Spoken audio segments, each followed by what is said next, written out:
As the containment percentage on the 8-ball fire increases throughout the day, that's a good sign that firefighters are getting the upper hand.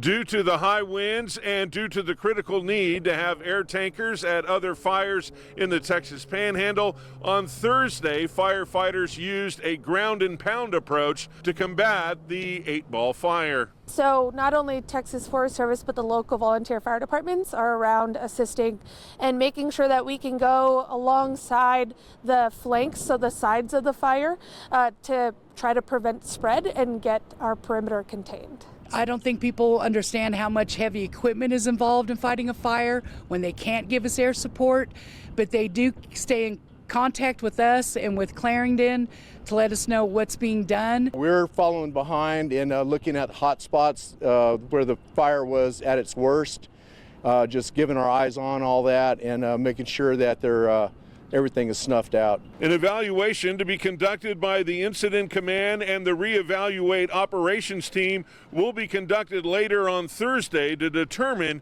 if air tankers need to be brought back to the 8-ball fire. The scoopers and the air tankers can come back. It's going to be pilot discretion with the weather and the wind events, but we did have aircraft up on the Lavender fire, and so there is a potential that they can head this way, weather dependent. The wind in our minds for any firefighter is the devil, and right now, again, the winds are high. We're expected to have high winds in the next couple days. For residents who are impacted by the 8-ball fire, along with firefighters who are assigned to battling this wildland fire, all they can hope for is that the winds calm down beginning on Saturday. Reporting from Donnelly County, I'm Drew Bell, ABC 7 News. After the fire, I'm Abby Molina in Potter County. The lavender fire burned right up to this property, blackening the ground just yards away from this home. While neighbors were evacuating, this couple made the decision to stay. While they're grateful their property is still standing, they're thankful they made it through safely. Tammy Wallace and her husband were not worried at first until they saw the flames near their home in Valle de Oro. We realized that the fire had crossed the highway and was right up against our property fence, and it was back behind the house. So we left and went to the Bushland Cutoff and realized that we didn't have a place to take our big dogs. So we turned around and came back home, and when we got home, there was a fire truck and firefighters all over the place.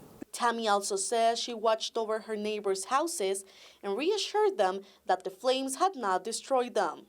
They weren't allowing people to come out and see their houses, and they were asking me, well, I mentioned that a travel trailer on the property next to us had burned, and I didn't think that just to the north of us there are 2 travel trailers where people are living in them. And I scared the lady she was thinking that it was her travel trailer that had gone up. Tammy's husband Brian says their house is still standing thanks to the hard work of first responders. They had posted up a fire truck here, and the fire truck was from Beaver County down by San Antonio, and these guys were just unbelievable. Unbelievable. I'm a retired cop, and there's always that competition going on between the cops and the hose draggers, but no, those guys literally saved our house. In Potter County, Abby Molina, ABC 7 News. Wildfires have caused Oklahoma to declare a state of emergency. I'm Jose Alcala, where the Ranger Road fire has swept through in Beaver County. The fire started late Tuesday morning and has traveled northeast into Kansas. Over a total of 145,000 acres have been burned, 100,000 of those being in Oklahoma. Bryce Boyer with the Oklahoma Department of Agriculture, Food and Forestry says crews are still working to bring it under control. We have had some aerial support today. The winds have been a little bit lower, especially this morning. So, we're still working to kind of map it, get a better accurate look at acreage as well as what we're dealing with as far as containment. But it has been very, very fluid and will be until we can kind of get our arms around them a little bit better. According to the Office of Emergency Management in Beaver County, structures and livestock have been lost but cannot confirm exactly how many. No civilian injuries have been confirmed by agencies, but reinforcements have been called to help contain any more outbreaks in the area and assist along the Kansas border. Wednesday and Thursday are also elevated fire risks. So we are seeing elevated risks today as well as tomorrow. That will move. Instead of being just over Northwest Oklahoma, it will become more of a statewide concern. So we'll definitely have our crews out here in Northwest Oklahoma helping with these fires as long as they're needed. The Office of Emergency Management says once the fire is controlled and agencies are able to map the data, they will provide more precise information. In Beaver County, Jose Alcala, ABC 7 News. They got me going that one time, just bounded on my door, say, you gotta leave, you gotta leave. Don't take anything, get in your car and go. Just after 1 p.m. on Tuesday, the 8-ball fire ignited and spread throughout Donnelly County. I'm Drew Howell with ABC 7 News. As a result of the fire, 373 residents of Howardwick had to evacuate on Tuesday.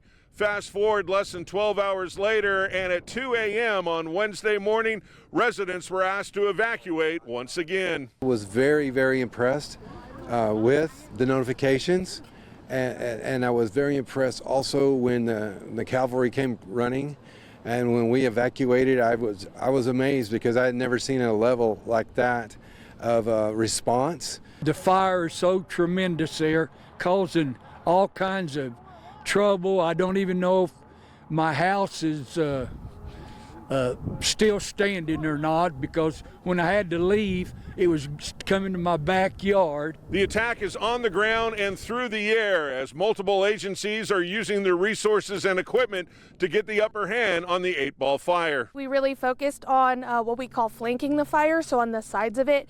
With it being so windy, it's very dangerous to be at the front, the head of the fire. Our strategy with the wind was to contain and make sure that we had the residential areas prepared. For those who evacuated, they have no choice but to wait and continue to monitor updates to see what progress is being made on the 8-ball fire.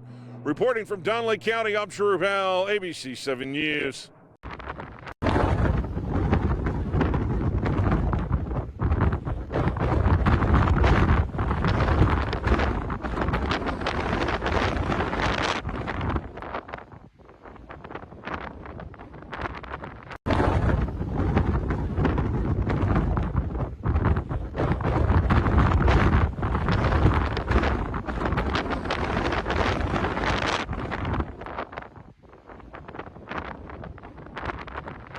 We're here in Chelsea where fire crews say they've been working on this fire for 2 days now.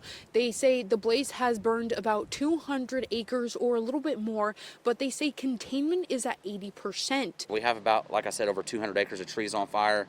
It's very heavy wood, so even these trees that aren't showing fire can be on fire in the middle of it, burning plumb to the top and throwing embers off into the unburned area. We're just hoping to be able to keep everything contained with the wind staying up. We know the wind's supposed to die about 2 a.m., but we're still having some spot fires. But moving forward, we're just trying to keep everybody safe and make sure that the fire stays contained. It's gotten around a bunch of houses, about 8 to 10 in this area. We did do some evacuations in this area, but luckily no structures were lost. Now, officials tell us that this fire originally started in Craig County and it moved over to Rogers County. Now the fire is in 2 different places with different crews from Veneta and different areas coming over to help. The forestry's here with 2 bulldozers. It's been a lot of help from Nowata County and Mays County and Craig County. It's just, we're fortunate to have such a good work relationship with these other counties. Danielle Huliocano, News Channel 8. Now, those wildfires do continue to consume parts of the Panhandle tonight, including a massive fire in Beaver County, destroying more than 283,000 acres so far. Same fire injured 3 Ralston volunteer firefighters. Fox 25's Emma McAndrews met with one of those firefighters today. Joins us live in studio. Emma, how's he doing? Adam, Randy Masters is one of those 3 firefighters on that truck that we reported on earlier this week that had crashed and overturned while trying to help the community. Today, Randy left the hospital and is headed home, and he says he's just thankful to be here. I literally thought that was it. I thought we were done for. Those were Randy Masters' thoughts right after he realized he had been thrown from his team's fire truck after crashing into a canyon. He says there was so much smoke they couldn't see. We were turning to just get on the fire line, and as soon as we turned to get on the fire line, it just basically smoke just overtook us and we couldn't really see anything. That's when the truck overturned into a canyon. When we first fell down in there, like I yelled for him a few times and nothing. And then I tried to take off to climb up the ravine, and that's when I figured out like something's not right with my foot. I couldn't do anything. So basically, and then the fire was right there on top of us. Randy recalls the moment he called for help. I had 2% left on my phone. Thank God that my phone was still in my pocket. Got my phone out, called her brother, and